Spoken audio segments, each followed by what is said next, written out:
It's not driven by government. It's not driven by great commercial needs.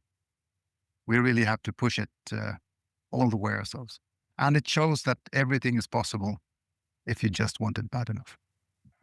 Hello, everyone. This is the Space Cafe podcast, and I'm Marcus. So here's a pretty crazy project to build a house on the moon. Not a moon house, a regular house like you would see it on Earth. And that crazy project is becoming a reality as we speak and will be placed on the moon in very short time. In fact, that house is already en route in transfer to the moon. And it all originated with a crazy idea by a crazy Swedish artist. Mikael Genberg is his name. And together with his business associate, space engineer Emil Vinterhav, they first, when they had the idea, they had a big laugh, and because they never believed that something like this would be feasible and could happen. And at some point now, a couple of years later, we're here now talking about this moon house becoming a reality. And by the way, a moon house, when I talk about a moon house, you know those Swedish houses, the wooden houses with the red paint?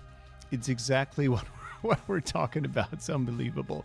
So without further ado, please make sure you're sitting comfortably, or you're having I don't know, wherever you're listening to this, you're having all the attention to that episode, which is, in my opinion, the epitome of an inspirational conversation to have. Thank you, Mikael. Thank you, Emil, for your time. Let's go. Where is Moonhouse right now? Approaching the moon. It's actually, apparently it's quite soon going into lunar orbit, which has been a long trip for that little house. It's been like 1.1 million kilometers out in space before turning around again. Why is it taking so long? Because I mean, like, this is not the shortest cut to the moon. It's taken, I don't know, 5 months, 6 months. What's going on?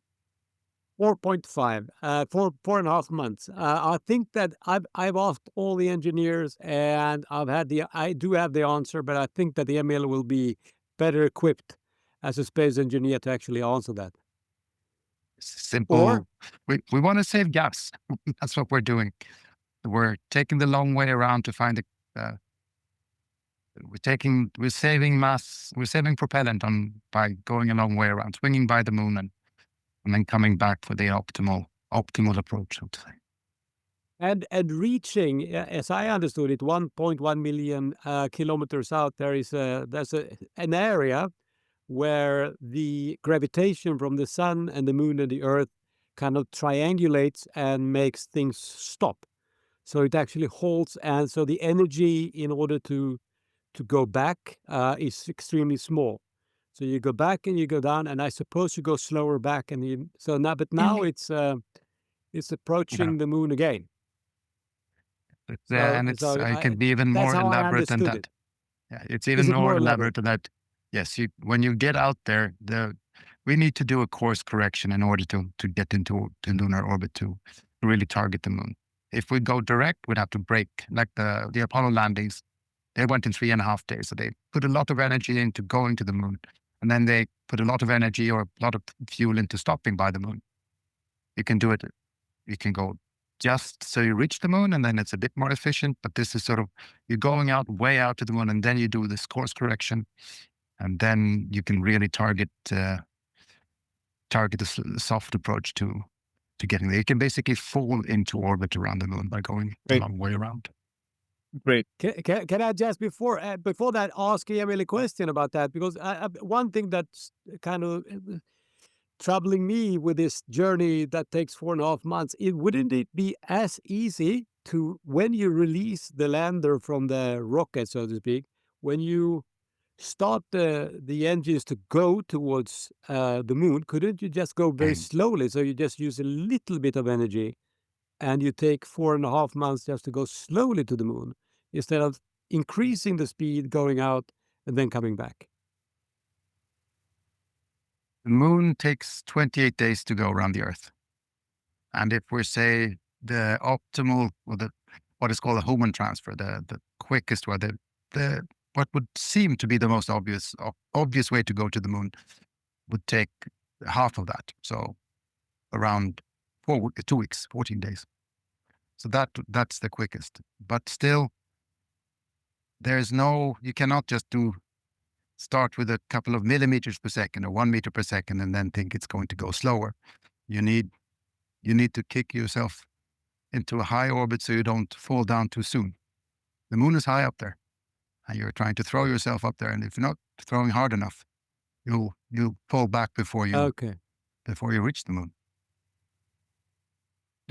I love that conversation. It sounds like very genuine. I almost cannot believe that this is a real conversation between the two of you, because the moon house is already in approaching the moon. So it sounds like you have never talked about this before. So great job. No, we did talk about it, and I asked a lot of the people from iSpace as well, and they gave me the same story. Just that I'm from a totally different background, and I'm super intrigued by the mathematics around this way of traveling towards the moon and going out 1.1 million and then coming back. But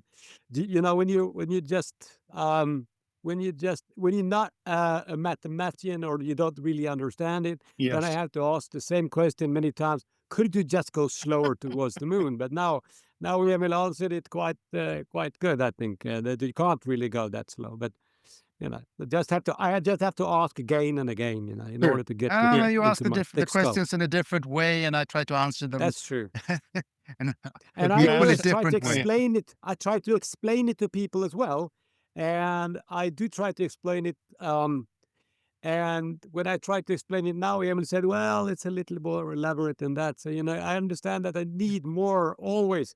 Oh, but you do a good job, Mikael. More knowledge, in order to actually explain it to people. Then again, the people that I explain it to, they don't know anything about it. So it's the good thing I don't know too many space engineers. No, love it.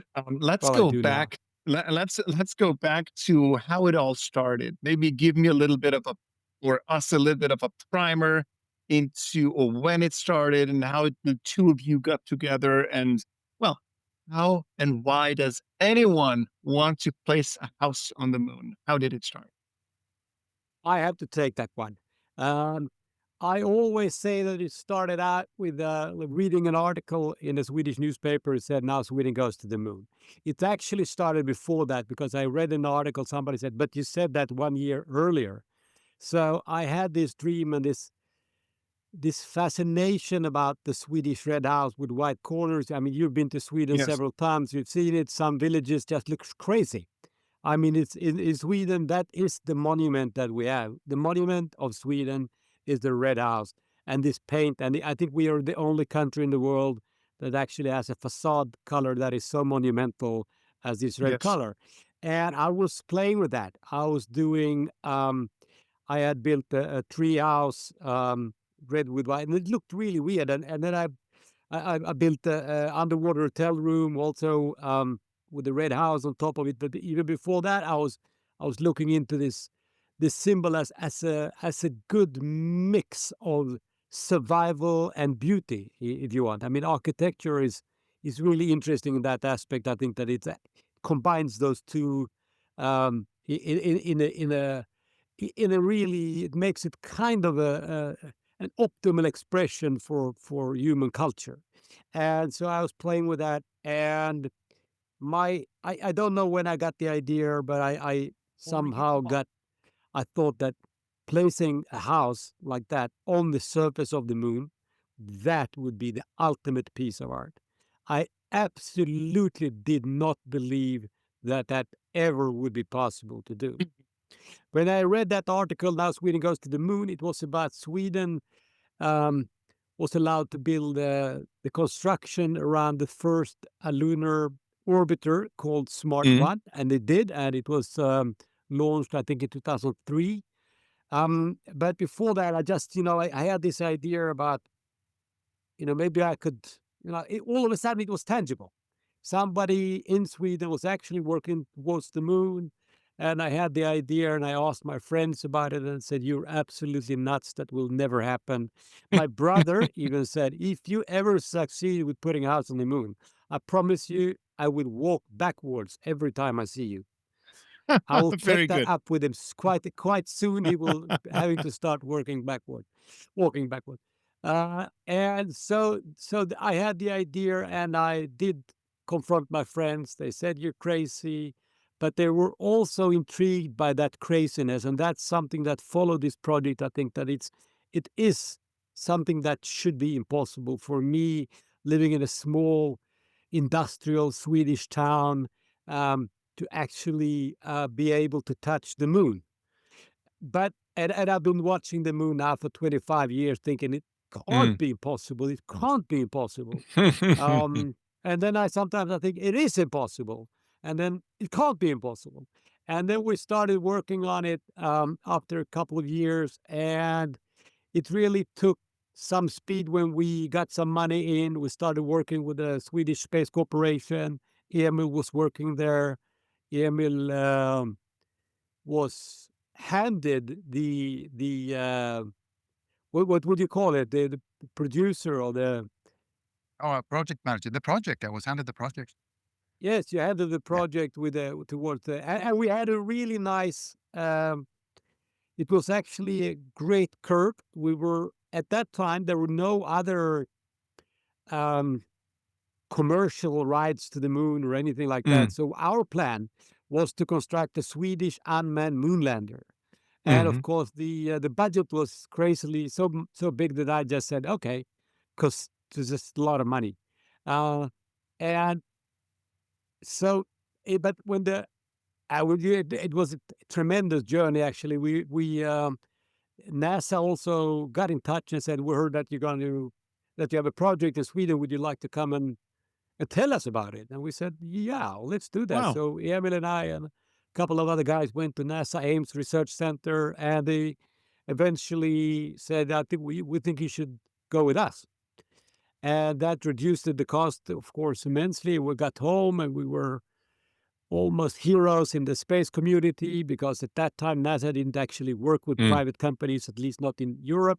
But then the financial crisis came. I don't know if you 2008. saw that down.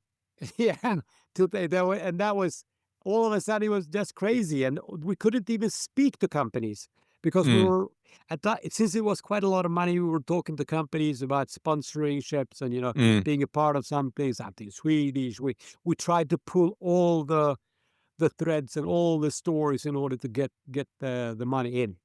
And at that time, when the financial crisis came, it just went totally dead. We couldn't speak to anyone. And so we had a down-facing curve. And then 2013, 14, we had a ride again that was quite interesting. And people sometimes ask me, how is it possible for you to keep this idea alive for so long? And I said, it's not me, it's the idea itself. Exactly. And it actually was Emil that found this possibility of maybe going with the Japanese company iSpace through a now a mutual friend at that time, somebody who was working with Emil, which you can tell more about, Emil. But did that answer your question about how it started? I mean, it's a long story, basically. Fantastic. But I mean, it was. I mean, if you are, and normally I talk to people that are not from the space industry, and I ask them, if you had an idea like this, how would you try? How would you even try? Yeah. And that could be a question to Yeah. you, Marcus, as well. I mean, how would you do it? But the only way to do it is talk to the people you know, because this is nothing that you would even dream about trying to do yourself. So it's all about getting together and finding people. And the most intriguing thing, I think, is that of course, a lot of people said that's crazy. I'm not interested at all. But a lot of people also were intrigued by the size of it. It was bigger than any person, and even bigger than the companies in Sweden. So they were intrigued, and they said, I've done a lot of things in my life, but putting a house on the moon, never done that. I could actually join that. before we get into the physics and the engineering of it all, you mentioned a couple of minutes ago when the first money started to come and flow in.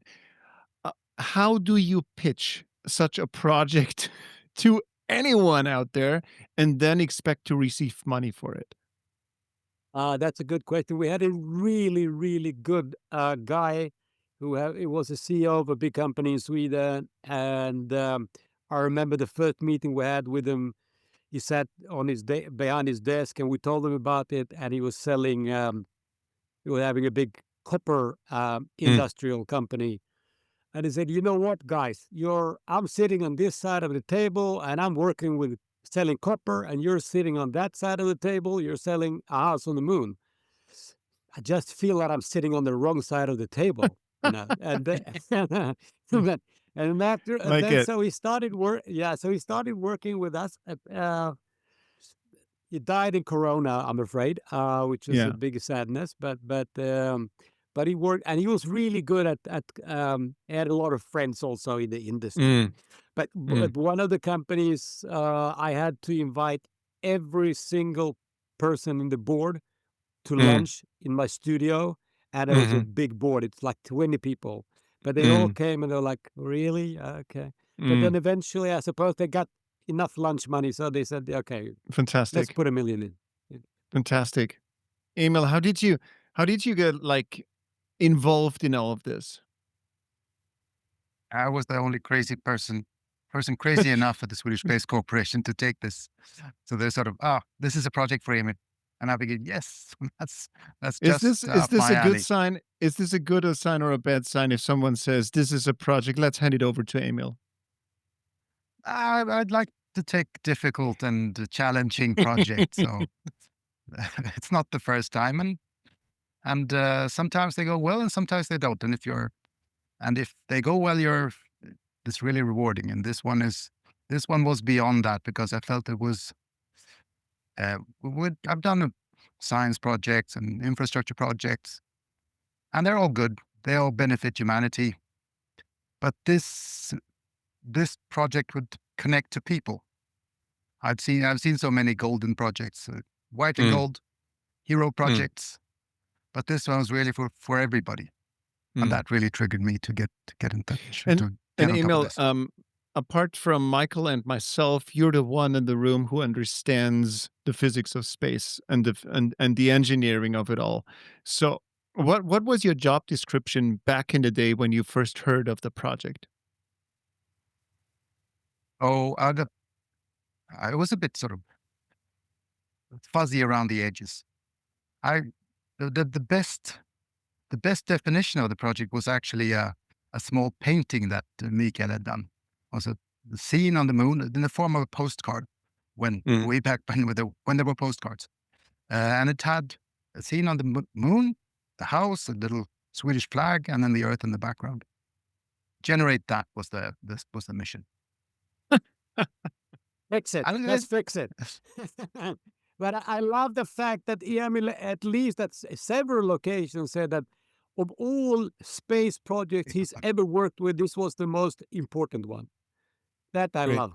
Yeah, You know, because Emil answer, are you running 2 or 3 companies today, Emil?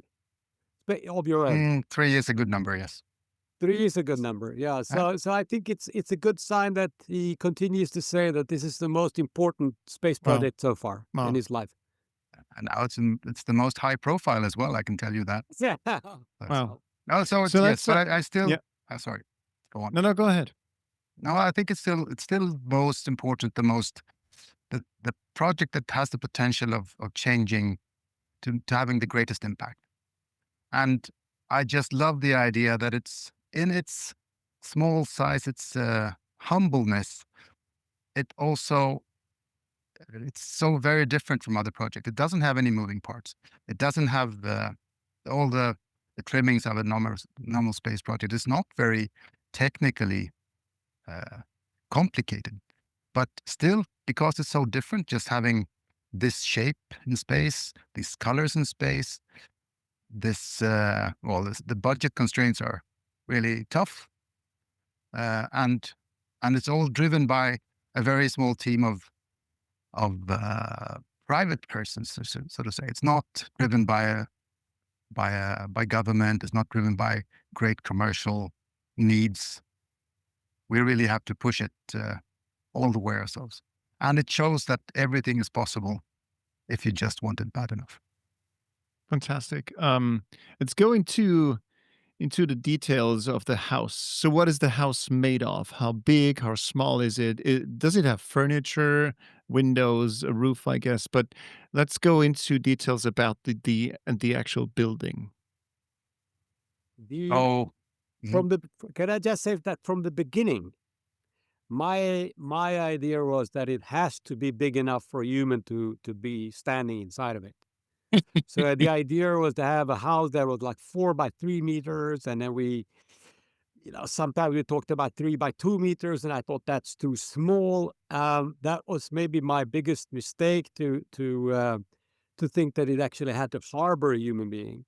But the idea was to throw out like a box, and we did prototypes of something that could actually build itself with fill something up, but it tended to look like a tent, and we did understand that we're gonna have a hard time making this look good. But I was consistent with that thought, and then when Emil had this contact with iSpace, he said we can only can only be as big as this. It's got to be in the front of a car. It can only weigh 100 grams. And I said that's too small.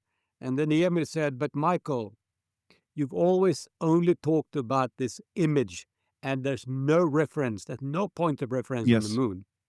You want the iconic picture of a small red house standing on the surface of the moon. As yes, doesn't matter what size it is, and this is much more climate, sustainable. Yeah, sustainable. And I said, yeah, okay. But then I realized that it was more than right. Actually, I think it's so much more poetic now that it's small, because it's so much more annoying to people. People are annoyed sometimes that it's small, and they say, it's more. And I go like, yeah, it is on Earth, yes. But the thing is that the art creates with the combination of the house is basically nothing. The house is just here on Earth, but on the moon, it will be like Carl Sagan said about Earth. It's the pale blue dot. Yes. This will be the pale red dot on the moon, and the size really is it actually, I would say size doesn't matter, but it does.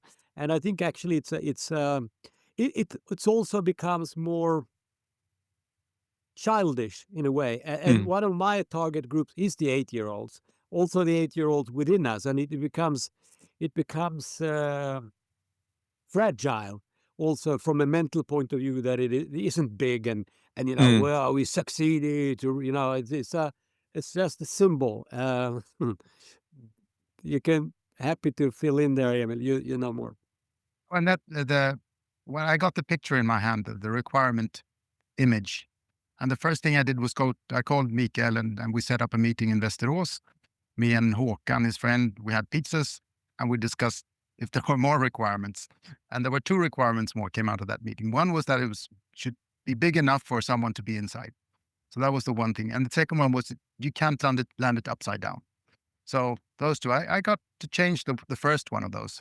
The second one I'm still worried about. So let's see what we have. So it shouldn't. So you're worried about it landing on its roof? We have been paid very much attention to it not doing so to say. Yeah. But it is. It's like everything on the moon. Many are challenged to land on the moon, and many have failed. Put it that way. It's a challenge, and we will be very nervous. If it would land on the roof, you would take some pictures, and actually inside it says, "Oh shit." No, it doesn't. Does it? Does it for real? Yeah. I like that. Yeah. I like it. By the way, on my way to our interview and our recording right now, on my way on the public transport, I was thinking, how would I construct that house so it doesn't fall over? It will always be in place properly. So I love that challenge already. I don't have a solution. It wouldn't matter anyways anymore because it's already en route. But it's a fun challenge. It So, is. But if I can add more there, I yeah, think to the yeah. whole picture there, iSpace takes us 400,000 kilometers to the moon by Mhm. way of a detour of 1.1 million kilometers. They land on the moon, they take us another few meters outside the lander, and then we are responsible for the 8 last centimeters. So out of more than 1.1 million kilometers, we have 8 centimeters to worry about. And those are very worrisome The centimeters, put it that most way. important 8 centimeters, though. Of your Definitely. life. Before before we get to that, let's talk about the actual the house itself, what it is Mm. made of. Does it have to be lunar proof, moon proof, or is it designed from wood and the traditional Swedish paint? That's interesting. One of the first questions you get, how do you get the people up there to build it? That's one of the Okay, questions I frequently get on you're building a kidding house me. on the moon. No, You're kidding. that's sort of, Okay. but are they sending astronauts? No, we're sort of, it's Of robotic. course, yes. Yeah, Construction but workers. yeah, and that would be amazing if we could do that with planks and hammers and nails and stuff. That would be amazing. But It will we be the are, next project. yeah, and then we had this whole evolution from the unfoldable, deployable house, Mm, and now we're working with a very interesting company doing 3D printed material. So it's 3D printed aluminum with mhm, we had them to push their capabilities to really to have a very thin wall size on the house to mm, keep mass down. mhm. So 3D printed aluminum to the correct shape, and then Mikael has hand painted it with paint Mm. that we had to qualify ourselves to be compatible with launch, because of What does We course that are mean?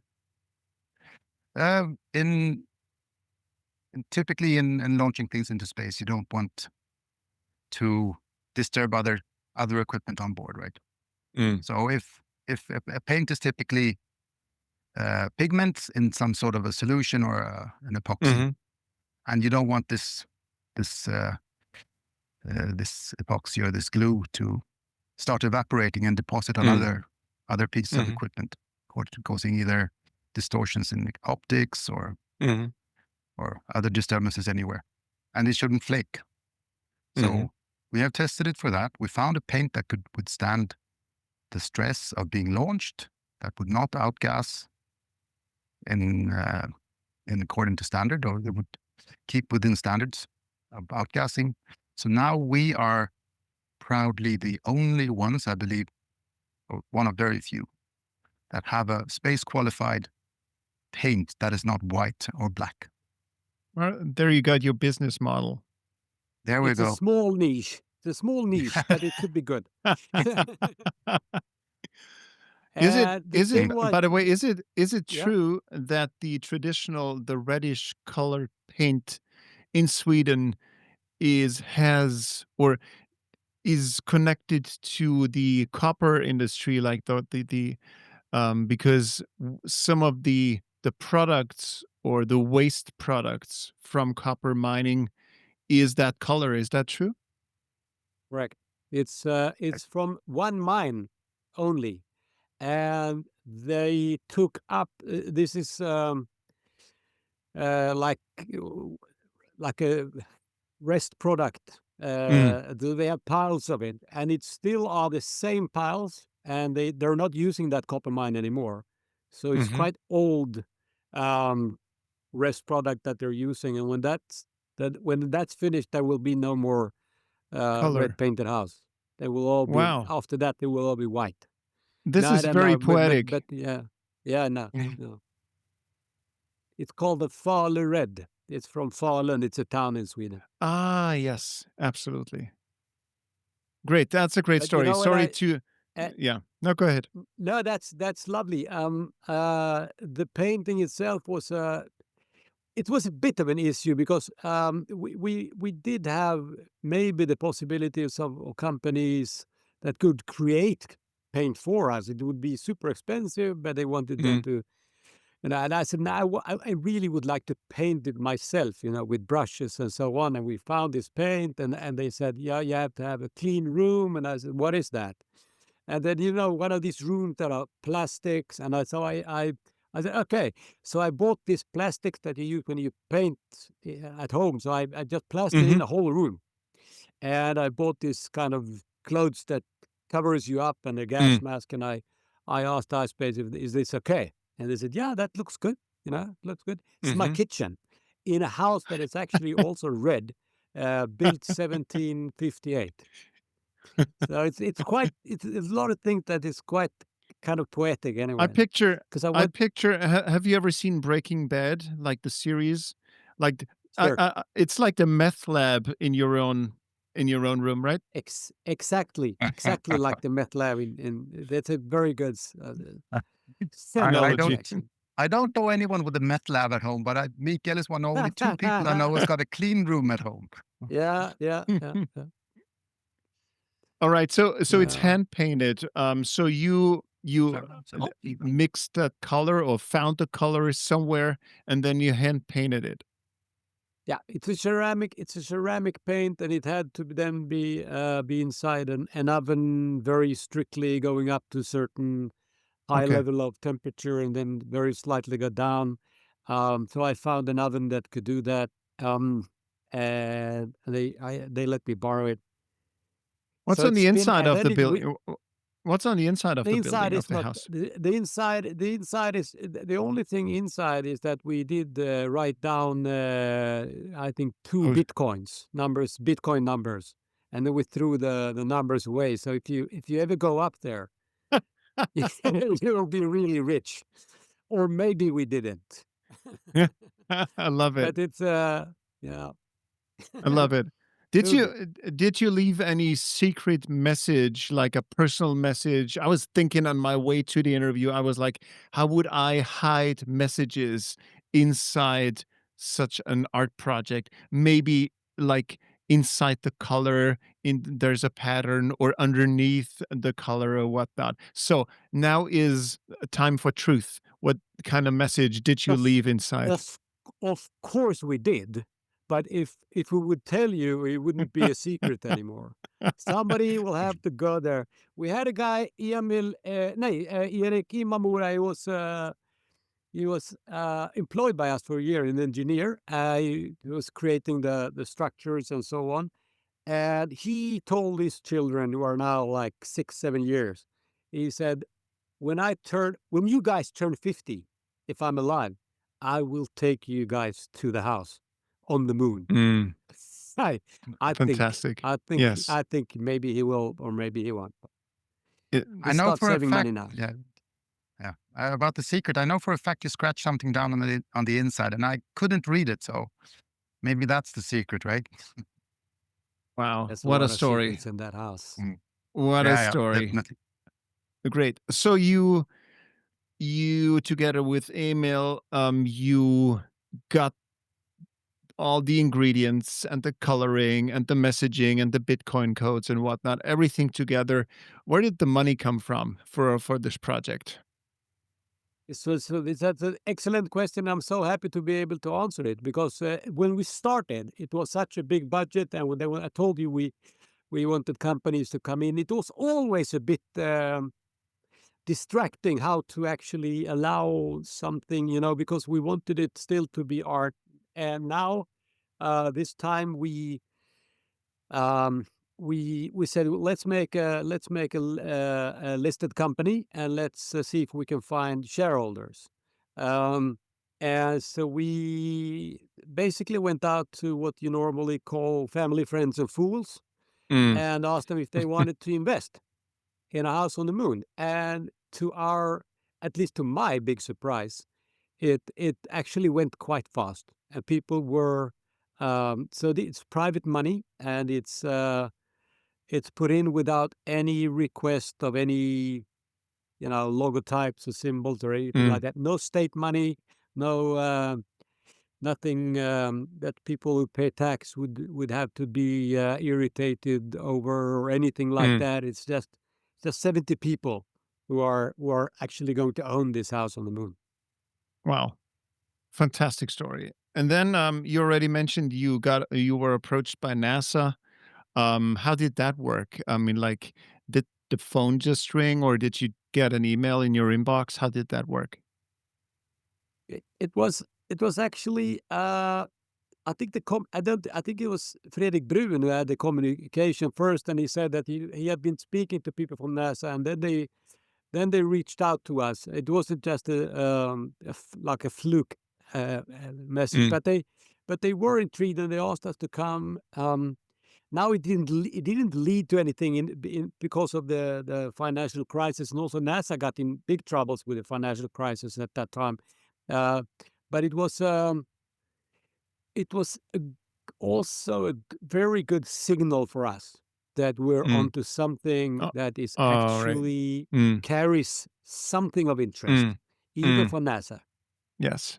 Yes. And especially when the crisis struck later, we had that sort of as encouragement to weather all that time when it was really difficult. Emil, what is it like to work with an artist? Does it drive you crazy or inspire you? It inspires me. It rarely drives me crazy. Sometimes I get the ideas that come from Mikael are sort of taken out of the blue, but as an engineer, we're very much standardized. We're doing things the right way in space. We cannot afford to fail. And that sometimes causes us to be too boxed in our thinking. So getting that outside perspective of someone who hasn't done it before, doesn't know the standards, and just thinks freely, and this is how I would do it. And then you get that, you get inspired by it, and you start to think yourself, why am I doing this? And it can actually be something that propels you to do better things. We had things better. In an earlier episode, we had a curator from the Austrian Pavilion at the Art and Architecture Biennale in Venice. And we spoke about the importance of art in science and engineering, and in our case, in the space industry. And I think this also holds true for what you're experiencing, that the artist asks questions that a scientist may not ask because they make no sense for the actual science, but they challenge you as a scientist to think beyond structural or trusted boundaries. And I think this is why in the United States, I don't know about right now, but there is the A in STEM coming back, art.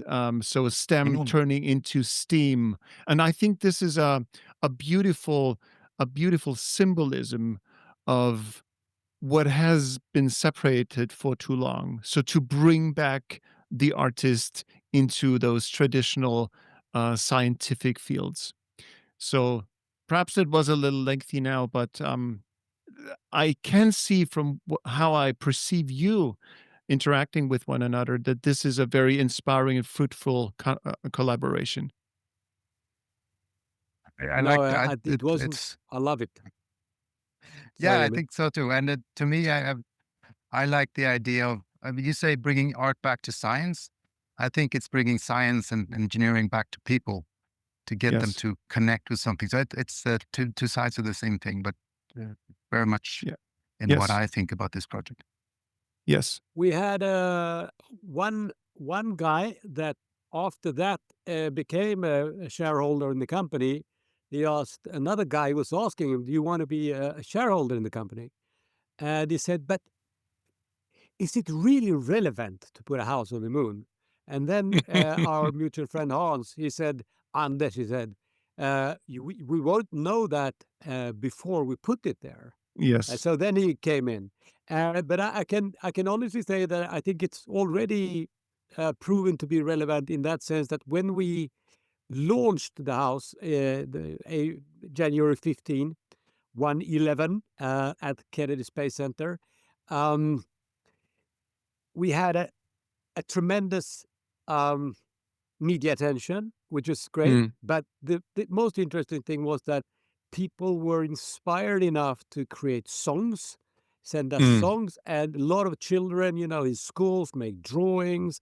There was this school bus driver from Ohio. He said that, this is so great, and I've been telling all the children about it, and some kids in Sweden, some school, they made furnitures for the house, small furnitures that they wanted to send. And at that time, when that happens, I really feel that it is relevant. Yes. That people get inspired with something because there is a lot of things happening in space, and people don't really. I've understood that now that we have quite weak relationship to space, actually. I mean, and understanding. And people say, why should you do things in space? That's absurd, because we're already so much doing things in space. It's just that it's not visible. We're not communicating to people's hearts. And so I think this is why when Emil says that we bring space to people and people to space, or human to, and so it's and it's so lovely to feel that it's inspiring. And I think when it's landing, it let's see. I mean, it will be standing there then for thousands and thousands and maybe millions of years, and the importance might actually grow in time. Who knows? And I understand that people has quite a poor understanding. I mean, a lot of people ask me, how do you actually get the house to stand there? Because they think as soon as you're in space, there's no gravity. Everything is just floating around, And so I have to explain how the moon works. And so it's also, I think it's also could be an educational importance in it. And and when you're interested in space, you follow what's happening in space, but a lot of people, they have no idea. No idea. I mean, like Emily said, are people going there to actually build a house? They have no idea about the complexity, and neither did I. When Emily said we have to make it in aluminium, I said, yeah, how hard can that be? So I went to the hardware shop, and I bought a plate, and I just, and I made it in one piece, and then I bought some glue, and because Emil said, we have to do, I said, how hard can that be? So I made this house, and Emil said, yeah, okay, we can try it. So we took it to the KHT, KHTH, ATH. the technical university in Stockholm, and checked it, and it just broke, just immediately. So, but it was a first. Is it the one that you built fell apart, and then Emil had to take over, right? Okay. No, he was already I like that in. story. It was like that. But I was just too eager, so I said, why can't we just take a piece of plate and make it? And Emil was patient, like he would be to his children. So he said, no, that's okay, Michael. It was a very good test. I mean, it showed you just how dramatic it is. Yeah, on a launch vehicle. Yes, but I think this what you're talking about with where everybody in space is screaming about space, and it's really hard to break through because we're all screaming the same thing. Like, look, it's another satellite. It's fantastic. It's like even the Apollo missions, where sort of people didn't report about them after the sixth landing because they said, okay, they're on the moon again. I mean, that's sounds crazy now, but that's how it was. And here we have a mission that really is on the side of everything, and with the house on the moon, it's so personal that once you see it as anyone can see it, you get to stand there with the house and look back on Earth. That is really, that's poetry to me.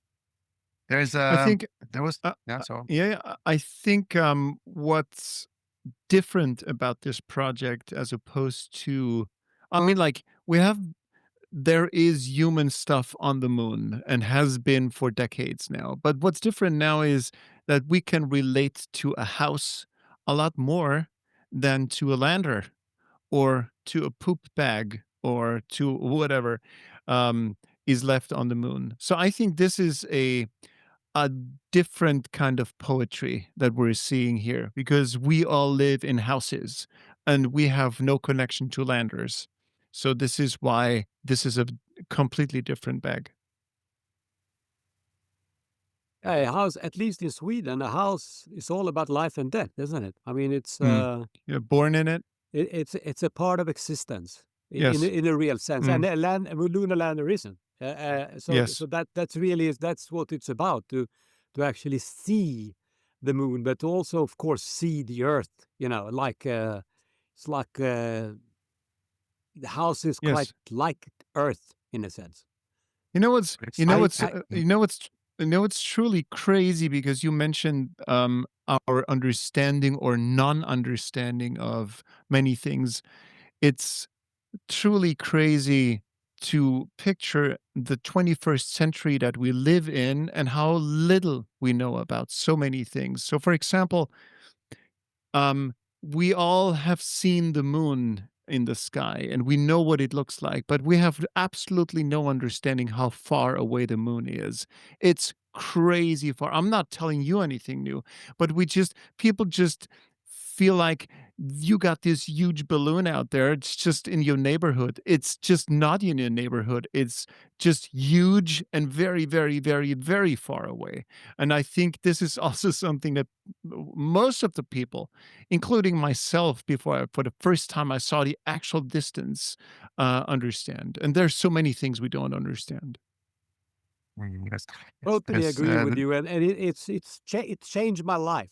It changed my life in the way I see, especially. I mean, you just look at the moon and you realize how people thousands of years were looking at it, just astounded. What the hell is that thing?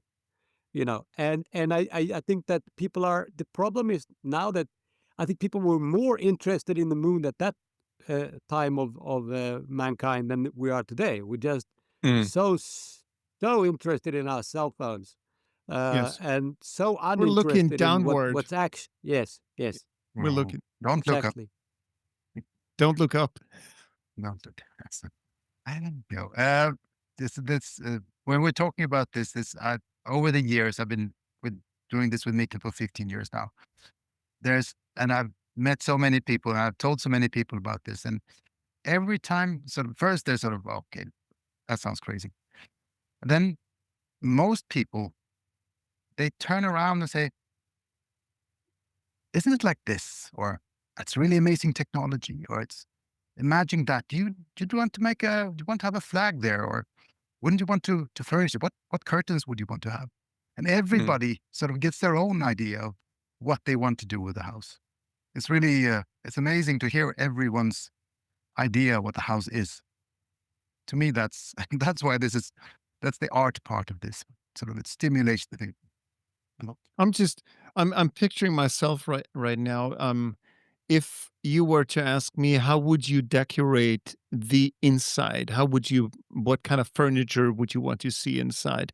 Then I'm picturing myself asking those questions like, how many people live in that house? Is it young people? Is it a family? Is it is it an old couple maybe?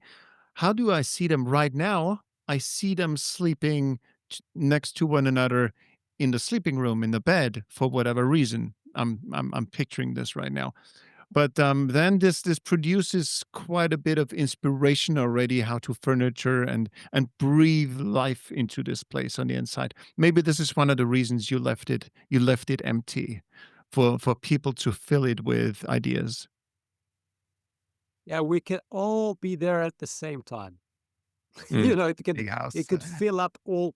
Sometimes people say it's so small, but I say no, it's actually too big because it can actually everything that is alive on the moon right now Mm. will actually be fitted in that house. Mm. So, but it's lovely to hear you, Marcus, also talk about it because it's also inspiring to. I think that the young generation, the children, I think that they are. I mean, we are harmed already so much, or what to say, but also, of course, grown-ups can move their consciousness up to the house. But I think especially children will be able to, to fantasize about what is that house. It's a house on the moon, and that's it would be lovely if it works like that. Yes. And it seems that it already does. So now that the house in our little story that we're telling here is still in Sweden. So we need to get it out of Sweden now, up into orbit. So let's continue with that story. So you got the house finished, you got the design finished, you had the call from NASA. What then? What next? Next is so we have the design finished. Now we have to test it. I mean, this is a space mission. It's a fully fledged space mission with all the requirements, all the trimmings that need to go into a space mission. So we had to qualify it. It's been shaken. Like the first test was call it a development test. And it was really successful in that it showed that there needs to be serious thought put into the design, sort of a bit more engineering. So first we did analysis, we did tests to verify the analysis, both in terms of mechanical, and we tested it in vacuum. We tested it for the thermal loads that it will see when it's still mounted on the rover in space, on the moon. We've done actual drop tests with the lunar simulator in Cologne. So going around with the rover in Cologne, dropping the house on a simulated moon surface to verify that it actually lands on the right keel. So we are quite confident that it will. So we're following up a lot with this to define the landing site that we really need. But it's been tested, qualified. We had a review with iSpace that said, okay, so it looks like you tested everything. Everything is okay. We delivered the house. We've made 3 houses, by the way. First, a qualification house that's been with iSpace for quite some time. They've tested it on the rover, not in different space environments. They sent it to Japan to test it on the lander. And then from there, sort of mounting the flight rover, doing acceptance tests with the rover on the lander, and then sent over to Florida to be mounted. How did those iSpace testing folks and NASA, etc., react to all this? Is this just a piece of cargo? So it could be any kind of cargo, 100-gram cargo, or are they like making fun of it also that they are now dealing with a house? Not. Okay. It's quite the opposite. It's when we pitched the idea. First, I met with Antoine, the engineer at KTH, or he's a student at KTH and working at iSpace at the same time in Luxembourg. So that's how we met up. I asked him if he could take a house to the moon, and he said, "Of course we can." And then we continued the discussion from there. And then he brought it to his team in Luxembourg, and we came down there, and they were amazed. We were really well welcomed, and it felt like they had adopted the house. This is our house. We really like it. And I think it's been the same thing when the house has been around Europe and then in Japan. There's a lot of attention on the house, and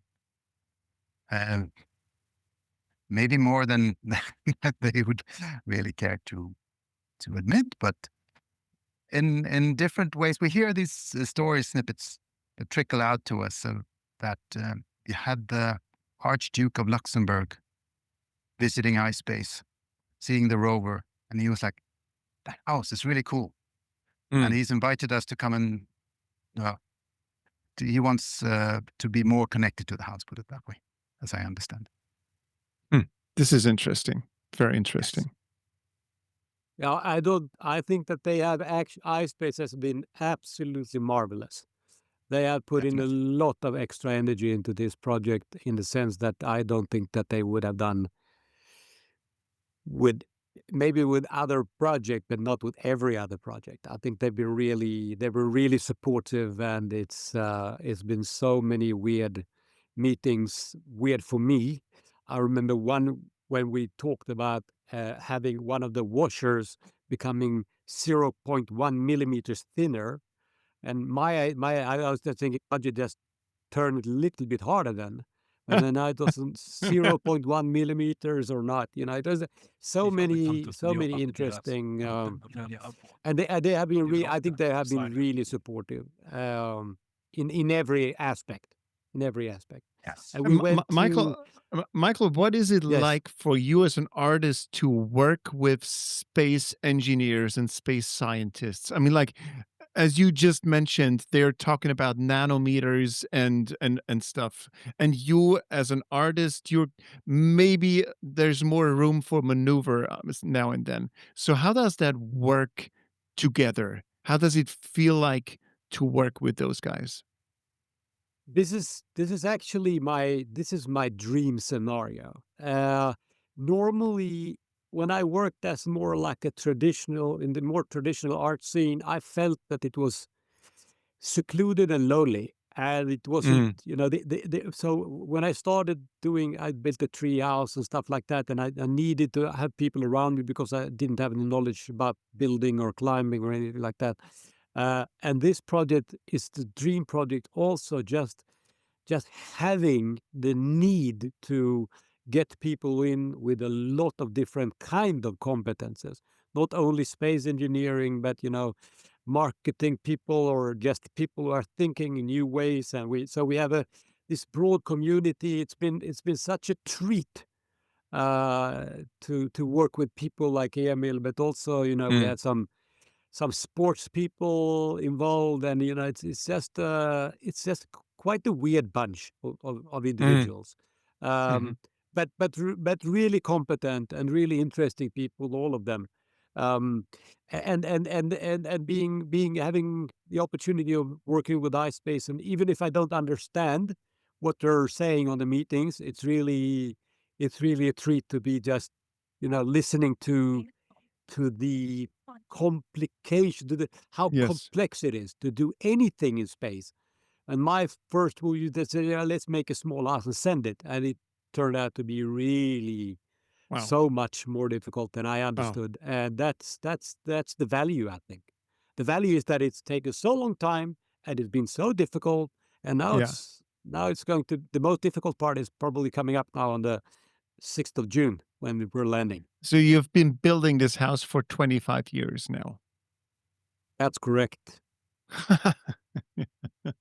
So we're getting That's closer. We're getting closer to launch. So what was the role of NASA in all of this? Because you had SpaceX as the launcher, you had iSpace as the ones doing that lunar landing mission. And where was NASA in all of this? Yes. What is NASA doing in all this? NASA was an encouragement back when we did the original study. After that, NASA, I don't know what eyes NASA has on us. It was a really important encouragement they gave us. But from there on, right now, it's a strictly, we have the Moonhouse Inc. or AB that is totally responsible for manufacturing and financing the house through its shareholders. And then we have iSpace responsible for taking us for the lander and the rover, for placing us there for the operations, and SpaceX to bring us into space. So those are the only ones involved at the moment. NASA was, they were very inspirational, and they were really supporting, and they put us on the right direction and really encouraged us to do the right thing. Great. Is there anything we should still talk about before we come to launch day at Kennedy Space Center? I want to cycle back to what Mikael said about, the question about working with engineers from an artist's perspective. To me, this project, or any space project that you want to make happen, and this I've been with from quite an early phase, but a large part of it is to convince somebody else that it needs to be done. And I think there, Mikael started in exactly the right way, because they started with networking, getting people interested and seeing where there's a way forward. And half of the space engineering is talking. So talk, a lot of getting stuff into space is talking, and then you need to make it happen with engineering. But I think you have that part you did excellently, Mikael, and I helped you put it there. Fantastic. Yeah. Well, there's a lot of things to be said about the journey before launch date. But I think the launch itself, if we can reach that, it was an extraordinary experience.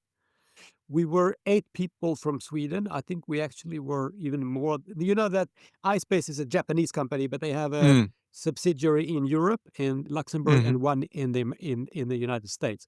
So there was quite a lot of people from the United States, but I think we were more Swedes than Japanese even on that launch, which was the second launch of iSpace. The first one crashed on the moon, as you probably know, in Yes. April 23.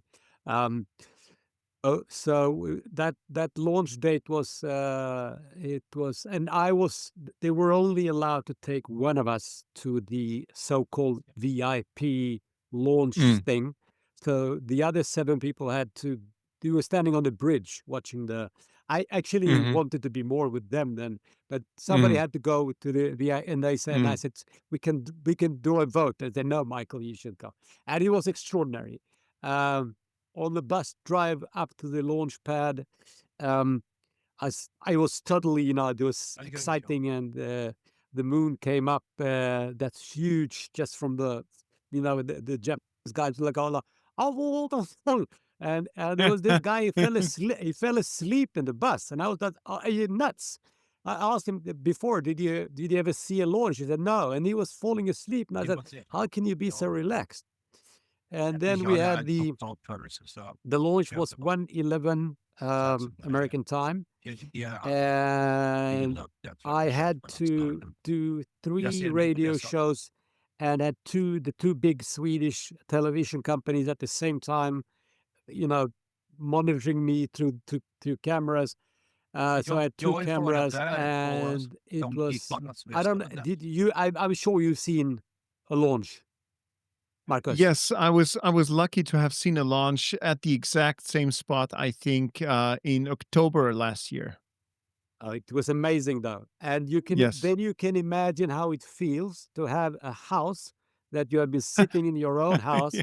painting that little house, knowing that it's actually on that huge monster of a It's rocket. extremely emotional. It was very emotional. It was very. You Yes. can see that when I sound like an absolute nutcase on television there, because I just don't know what to say. I just go, but it was really emotional, and it went quite. And then all of a sudden, it was in space, and the house has been in space since then. But the launch was amazing, wasn't it, Emil? And the day after, we saw the first launch of Blue Origin, actually. Oh, New Glenn, yes, exactly. Yeah. No, it was very emotional. It was very beautiful. It was a perfect night for a launch under a full moon too. Oh, fantastic! Fantastic. And ever since it's traveling, the house is traveling. Yes, it's traveling. We wanted to try to follow it, but we couldn't get. I don't think that they have. Maybe it would have been nice. You couldn't get an air tag on it. No, I don't think so. At least we asked, and we couldn't get anything like that. But just we looking put one at in there. Yeah, we could have. But there's no one with an iPhone around. Nah. But just looking up and seeing, just seeing space, and knowing that you have an item that you actually put out there, it's quite strong. It's quite a strong emotion. It changes the whole perspective of space, for me, at least. So everyone should have their own house to the moon someday. What was the landing site selection / the lot for your house? The selection for that place, like, did you get of course, no one owns lots on the moon. So you were free to, like back in the day in the United States when the settlers just rammed in their property tags. How did that work? So were you assigned a place with the So nice view? that's a pretty. There, you can cycle back there as well. But when we did the original story, when we were building a lander, we were free to choose landing sites, and we had. This was the time when we had the big network of people that we met regularly with, and so we had three options. There was the Kepler crater, which is it's a recent crater, so it's got a lot of new sort of undisturbed insides of moon accessible. We had Venus Sinus Iridum, I think it's called, Sea of Rains or Rainbows. It's supposed to be the most, some consider it the most beautiful place on the moon. It's like a mare with a nice cliff around, so you can see the Earth above the cliff, perhaps. And then we had the coordinates of Västerås, where Mikael comes from. And we presented these sort of in that order. There was a big cheer when we said the coordinates of Västerås, of course. And the funny thing is now we are in the same landing site as iSpace has chosen, because they have their criteria. I think their main driver is for success in landing, to make sure you have a safe and secure landing. And it's quite close to Västerås, the coordinates of Västerås on the map. Tell me, how does that work with the coordinates of Västerås? So are you translating the coordinates into moon GPS equivalent? Is that right? Yes, it's not exactly near, but it's quite near, sort of quite near the 60th latitude, right? But this is pure coincidence, right? Pure coincidence. Wow. Yep. Wow. Also the fact that it's going to land on the Swedish National Day is also a coincidence. The stars aligned. The stars literally aligned. And so with the moon. And now, where is the house housed right now? Is it in the lander or is it in a rover? And how far from the lander will the actual place be where it will be placed for good for the next 10,000 years? So now it sits stowed in the rover is pretty much, it can operate either way, but it's the front end, which is not very much distinguishable from the rear end, but we're sitting on the front end, stowed, ready to deploy on a bracket between the wheels and just below the front end camera. And that is in turn stowed inside the lander. So it's not outside, but inside. It will sort of fold out and be placed on the surface.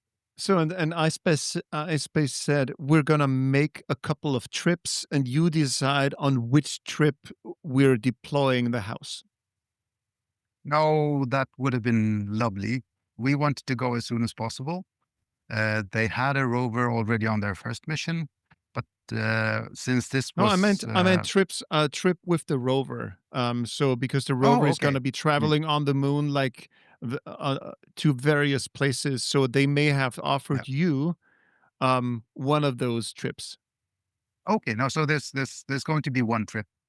They will not come back to the lander, I think. Maybe they don't really know, but we have... The first day is for making sure everything works and scouting the close vicinity of the lander. And then on the second day, it's the moon house day, where we will go find a place where we can see where we believe it'd be nice to place the house, go around, so that we don't create a lot of tracks in front of the house. Go up to where we believe it's a good spot, nice flat area without any rocks or things that can disturb the landing. We'll release the house and we'll fall down to the moon. Yes, there is gravity on the moon for everyone who doubted it, but it will release and we'll fall these 8 centimeters, touch down, and it will do it so quite nicely. And then we'll back around and travel in a wide circle back and take the picture from the front. Wow. And while we've done that, we also made sure that we have the right pose of the house, so we get good lighting from the sun.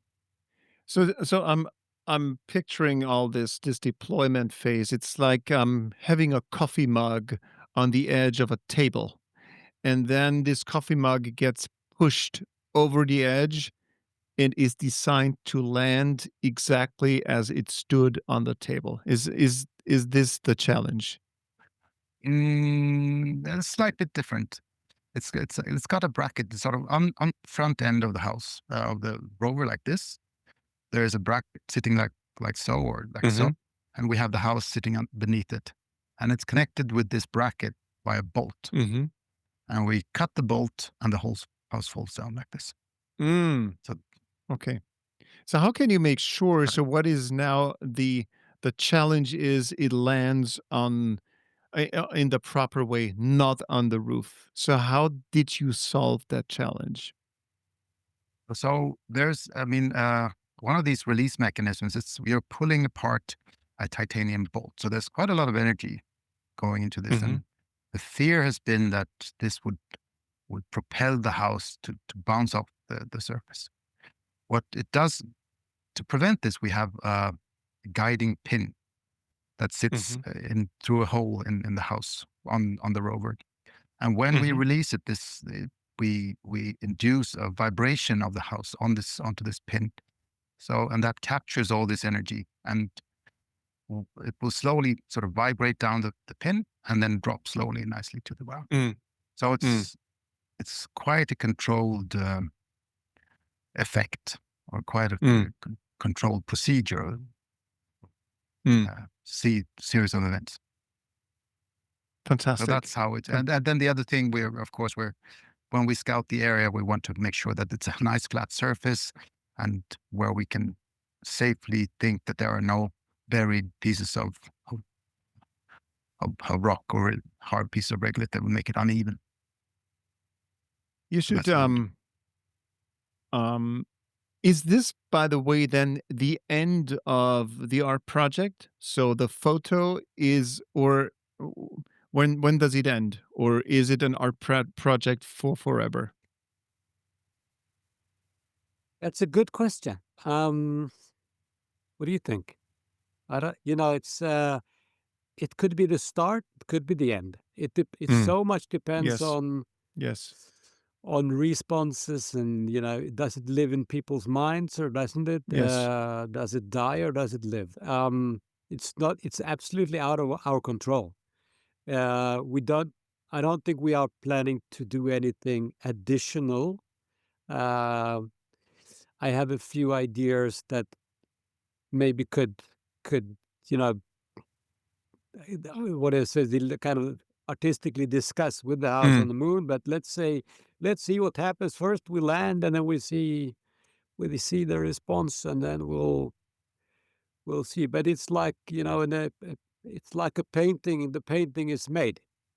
So the art piece is kind of, that's finished in a sense. But what are your best guesses, also maybe from you, Emil, when the degradation process starts? I mean, like, this will start from the very beginning. How long will the house stay in the shape and design and coloring until it starts to degrade under space radiation and moon regolith and whatnot? It's a very good question. There are two main things that can affect the house. One is meteorites. There's a constant bombardment of meteorites. But they did estimates on this for Apollo, and I think they looked at a 2 square feet piece area, and the probability of anything hitting that area in a day, and it's 1 in millions. So the house is what, 50th of a square of 2 square feet. So that means it's 50 times more, say 100 million days before it happens. It's it will stand there for a very long time if it's only down to meteorites, or with a great probability. The other thing is the solar radiation. The house is red, and everyone who's owned a red car knows that it's very sensitive to be left out in the sun. It's been tested hard. The paint is made for severe or rough conditions. It's rugged conditions. but you never know. It's hard to test for the long time duration, in the sunlight. And it's also very much harder radiation on the moon because there's no protective atmosphere that filters out the ultraviolet.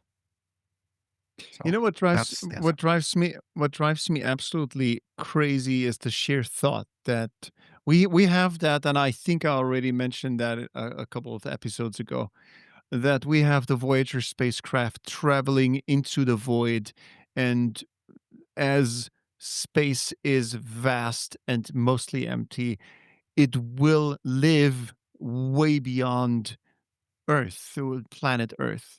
So just imagine having something like humans built, like that house on the moon, transcending the lifetime of humanity. This is a thought that we need to wrap our heads around. And I think it's not possible to wrap our head around because this is mind-blowing. I agree with you. Surely. So after the next ice age, this will be the only red house in existence. Yes. Now, this is mind-blowing. How does that feel to you? How does that feel to you, Mikael, as an artist? This is the ultimate piece of art because it stays there mostly forever. Well put. I agree with you. So let's, I try not to think about it too much because it is mind-blowing, but it's also a bit disturbing. It is. It is. Thinking about space is also quite disturbing after a while.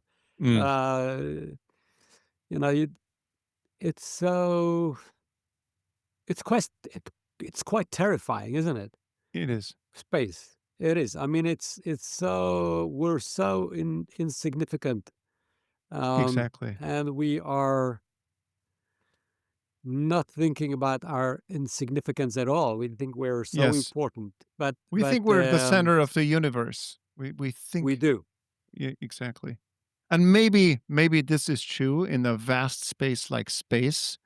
Like there is no center. But Emil, you know this a lot better than myself. But from a geometry tells us there is no center in the universe. If I'm correct. So it's true and absolutely okay to say we are the centers of the universe. Our own universes, maybe. The house is the center of the universe. Exactly. Yeah, great. Inside our minds, we all carry a whole universe, don't we? Yes. Yeah. I'm thinking you should have a copy of that house, exact replica as a traveling exhibition on Earth. That would produce quite a bit of engagement with the art project. Maybe you have it already. We have an exact copy because we had to make a double. So if something would happen with this one, the second one would have to be done exactly in the same manner. Stand-in. So that we do have. Yeah. Now we did try it with the droppings and so on, but before we didn't touch it. So we do have a sister. I could totally see that in museums or as a traveling exhibition. Yeah. Anyways, there is one question that needs to be asked, and that question is, should you have done this in the first place? Because you're putting human litter on the moon. Should we do that? Yeah, I think so. But that's what I think. I don't think it's litter, and I think that we should absolutely do things in space. And I think we should do things that has a poetic human touch to it, so that we can actually make people see and be aware of where we actually are.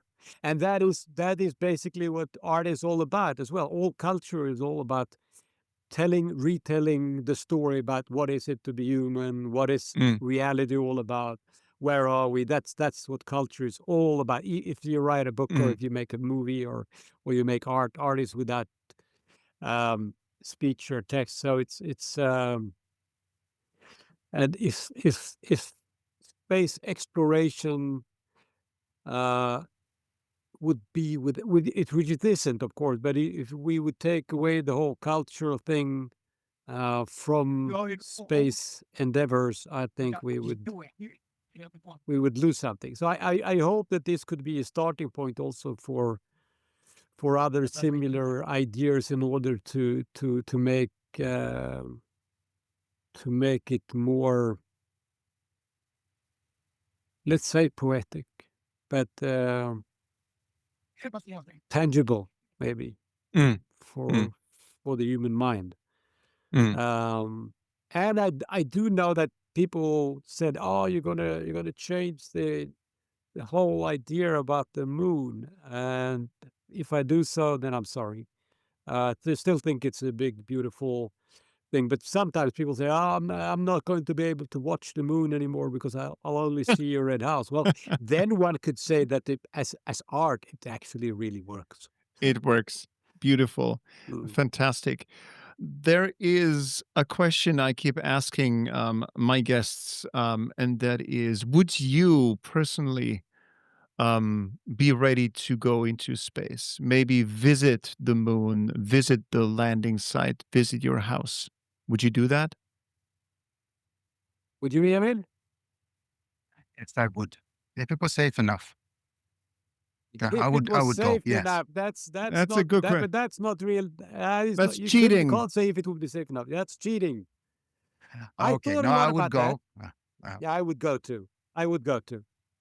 I wouldn't. I don't think. I think that if you would go to the moon, I think the only thing you would feel is a longing for home, basically. But it would be an incredible experience, and I wouldn't miss it. But but yeah. Some days I think, nah, I don't want to go because you don't really want to go to space. But if somebody would ask, and If the if phone rang. if it would be safe enough, Emil. No, but I would also like to. I think Buzz Aldrin coined the expression "the magnificent desolation." I Yeah. think that would be something to experience, house or not. I would certainly visit the house if I could, but just to see that, being the most alone person in the universe, Yeah. would be an experience in itself, I think. The reason I'm asking is we have a playlist on Spotify called the Playlist for the Aspiring Space Traveler. And so I'm asking you now, because traveling in space is usually a very lonely or boring endeavor because distances are quite vast. So, what's the one piece of music from each of you personally I should put on that playlist? That one piece of music you would never want to miss on such an endeavor. And each of our guests puts one piece of music on that playlist. So it's quite populated. So Major Tom is I already wonder what the taken. other. Yeah, yeah, but fly me to the moon, I'm sure as well.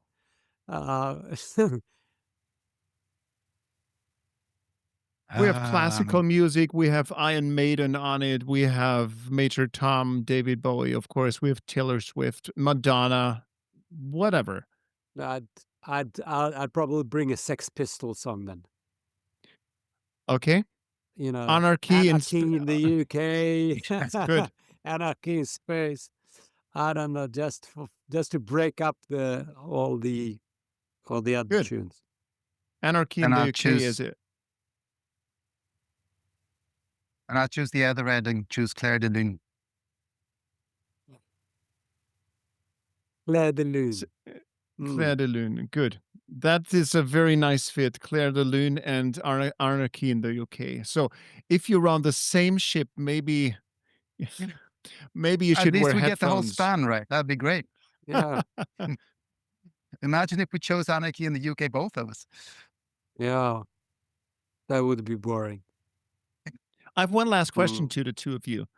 This place, the show is called the Space Cafe Podcast. It's a coffee place where we sit together and talk about things. And in coffee places, now and then you have an espresso, a strong brew of coffee to energize yourself. Now I challenge you to share an espresso for the mind with me, with the audience. Something, an idea or a thought or whatever kind of topic you want to pick, you think could be a powerful inspiration for our listeners. Who wants to start?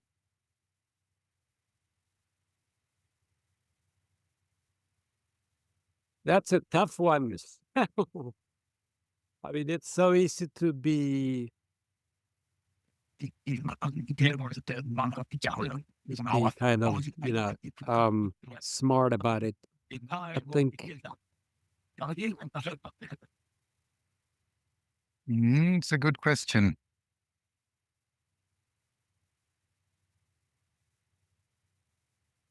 I think I wrote somewhere, in the nighttime, sometimes you think that, this is really intelligent, or this is, I have to remember this. And then you have Exactly. and then you have all these, and you fill all these books with, and you look at it and you say, that was not so intelligent.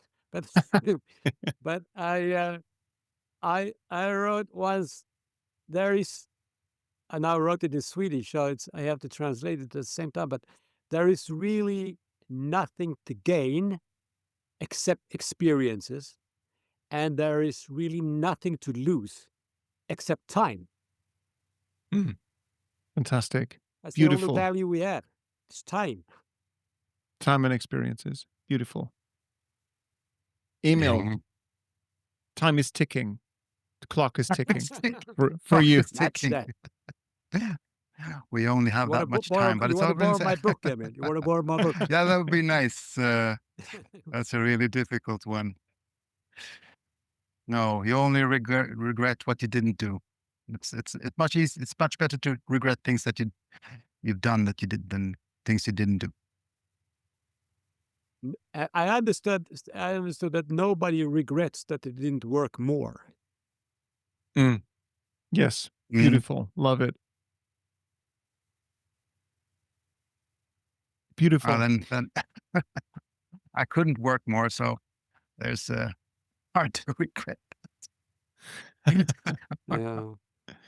Now this is, guys, this is mind-blowingly interesting. You are a very inspiring duo, a great partnership. Thanks for taking the time and being on the show, Mikael and Emil. Thanks for having us. Thanks for having us. Lovely to meet you as well. You're also I think your comments were very inspiring as well. Thank you. It was a treat to meet you. Let's meet again when you come to Sweden. What a fantastic story, right? So to quote Emil again, if you want something bad enough, no matter how crazy it is, it will happen at some point. And the moon house is a fantastic proof that any crazy idea can see the light of day at some point when the stars align. So thanks for joining, my friends. If, again, I keep repeating myself, if you feel like this could be something that your friends may enjoy, your wife, your husband, and whatnot, why don't you just share the link with them and share our little Space Cafe podcast universe with them. Thanks for your loyalty. We love the growth of the show. It's episode 131 already. This is crazy. I mean, like, we started it 5 years ago out of necessity. We had too much time on our hands during the early days of the pandemic.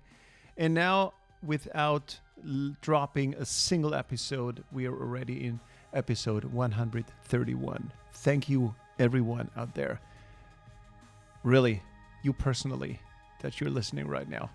You're making this happen. You're making me happy. And let's go for another couple of 100 episodes, will we? So, without further ado, this is it for today. Thanks for watching. Thanks for listening. And I'll catch you in 2 weeks from now. Bye-bye.